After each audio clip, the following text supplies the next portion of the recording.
G'day legends. Okay, so Sean Strickland's coach, Eric Nicksick, recently went on the Ariel Helwani show and just aired out a whole bunch of dirty laundry against Sean Strickland. That is what we're going to take a look at today. And it's really rubbed me the wrong way. It got me like, the more that I started to take down some dot points for what we were going to talk about today, the more and more riled up I got. I'm really not okay with this, okay? So it's more the fact that he's done it on Ariel Helwani's show, you know? It's a mildly public platform that I have the problem with. It's not the message, it's where he took the message. I mean, if your fighter is at home right now, none of the people that are usually calling him are calling him that want to banter with him. You know, I doubt Nina Drama is calling him up this weekend for beers, yeah? And you've gone and you've sent him a message essentially. He's there, sitting on the couch, thinking about the loss, with his nose just completely destroyed, barely able to breathe through it at all. He's bumped, he's bruised, he just decides, you know what, I'm just going to kick back, I'm going to open up a beer, I'm going to relax, I'm going to scroll through Twitter and just enjoy some Paulo Costa memes, you know what I mean? And the next thing you know, he sees his coach airing him out on just on Ariel Helwani, on the most mildly successful internet show. I don't know if it's such a good look. I don't know if that's such a good look. Now I know, like the Ariel enjoyers out there, for you guys, I know it's an easy counter punch, yeah, to be like, oh, why are you clowning Ariel, man? You don't even get any views, bro. I mean, comparatively. You know, comparatively. Like, Ariel Helwani calls himself the king of MMA media. You know, he gets a certain amount of views.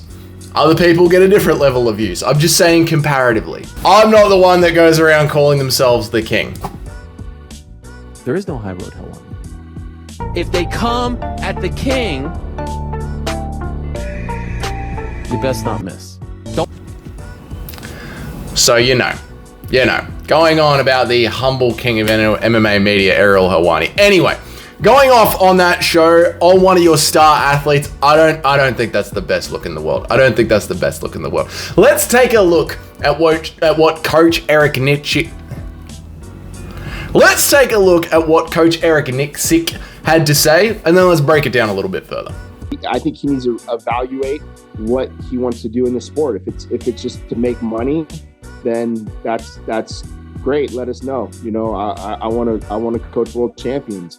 So my motivations are different, you know, so I think that, you know, just to kind of show up and do that and, you know, not really back it up, just, to me, was just kind of uninspiring. So, to me, this really seems like Coach Eric's ego was hurt badly. Like, I think he believes he has built this reputation as an amazing coach. And seeing Sean Strickland go out there and do what Sean Strickland has done for years and lose almost every single round to BDP has really hurt Coach Eric Nicksick's ego. Yeah, it's hurt him personally. And he feels like he's lost that fight. And he is going out there and he's projecting all of that and putting all of that emotion onto Sean Strickland. Rather than being the coach and comforting him and trying to work through the loss with him, Coach Eric is taking it personally.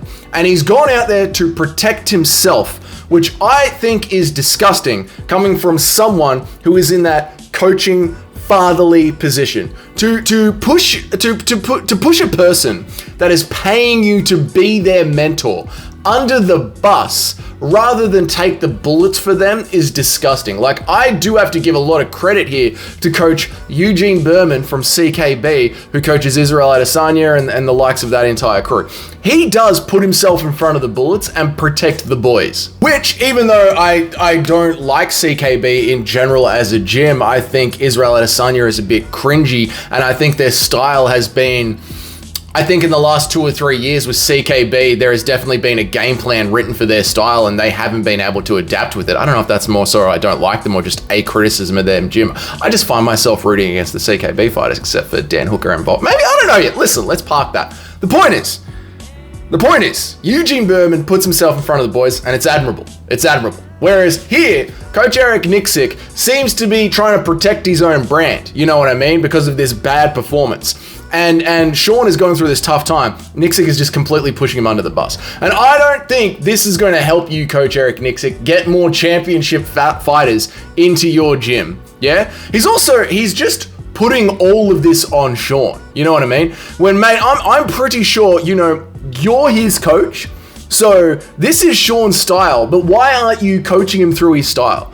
Like, aren't you the one talking him through the teep and the jab process? Are you not developing any other techniques and tools that he can pull out of the bag? You know, like, are you just in his corner saying, I need more, I need more? This is how you coach championship fighters?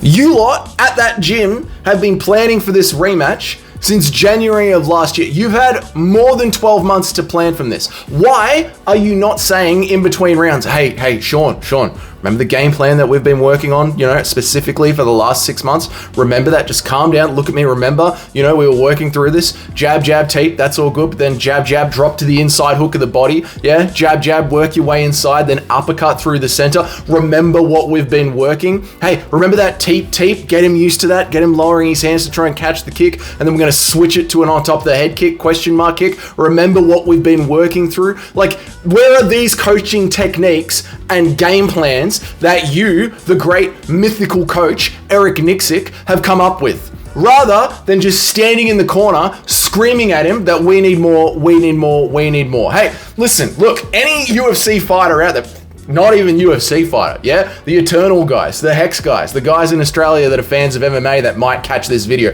If you want to give me 10% of your paycheck, I will happily rock up to the gym every single day. I will hold the pads for you for 8 hours a day, 7 days a week, rather than fucking drywalling. You know what I'm saying, right? And then when we get into a tough scrap at a world championship fight, I will be quite happy to just stand in the corner, put some ice on your back, say, hey, why don't you slow down your breathing, and can we get a little bit fucking more, please? I'll be happy to do that.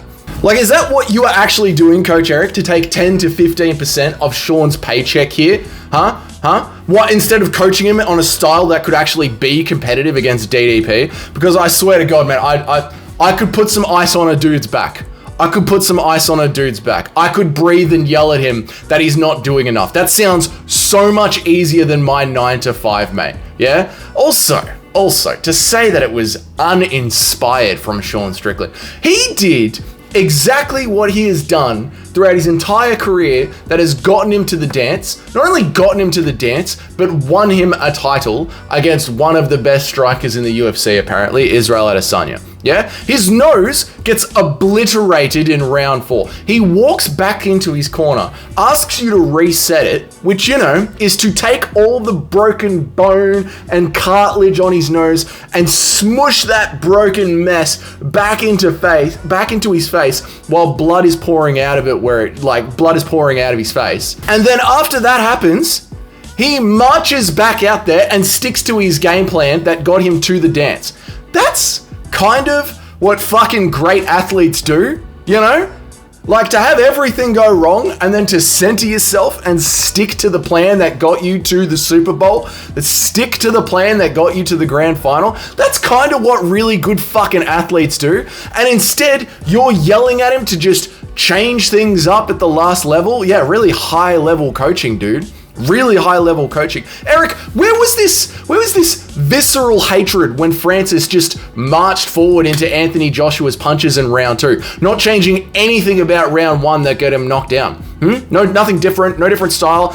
Like, Francis just kept doing exactly what he was doing in round 1 that was getting his ass beat against Anthony Joshua. Why were we on Ariel Helwani then, talking about how Francis's performance was just uninspired, how he didn't really want it, how he gave up so much of his MMA career for boxing and just went out there and did the same thing? Why isn't Francis copying the same hate? As far as I've seen, Coach Eric Nicksick, Lord Nicksick, yeah, as far as I've seen, Chris Curtis, Francis Ngannou, and Sean Strickland all march forward 2 losses with absolutely no ability to change things mid-fight. Yeah? No ability at all. While you're sitting in your corner screaming at a high coaching level that we need more. Yeah, really good, man. Really good. Now that this has happened with a lot of eyes on you, now you want to throw this dude, Sean Strickland, who's clearly mentally broken and has daddy issues. Now you, his coaching father figure, want to just throw him under the bus. Get fucked, Nicksick. You fucking cooked, cunt. That is disgusting. It's really, really disgusting. I'm not a Sean Strickland fan, but Jesus, dude. For someone to be in the position that you are over Sean Strickland, to do that to him publicly rather than to talk about it privately 2 fucking days after the fight, a Tuesday on Ariel Helwani's show, is so cooked. It's so cooked. Anyway, God, man, it gets me so riled up seeing that happen to someone. It really does. If this is your first time here, g'day. My name is Dougie. I try and make an MMA video every day of the week, Monday through Friday. They're usually pretty fun, I reckon. I try and keep them fun and lighthearted, but this one just pissed me off, man. So if you enjoyed this video, please hit subscribe button. I go live about 3 times a week. If you want to know when I go live, you hit that notification bell. If you're already on board with the channel, thank you so much. Leave a like, help this video boost up in the algorithm. Let's try and get some Ariel Helwani numbers going here. 20K views, boys, that'd be massive. And if you're one of the paying members of the channel, thank you so much, appreciate it. All of you, your names are up on the next slide. And yeah, you guys have a great day. I'll see you all in the next video.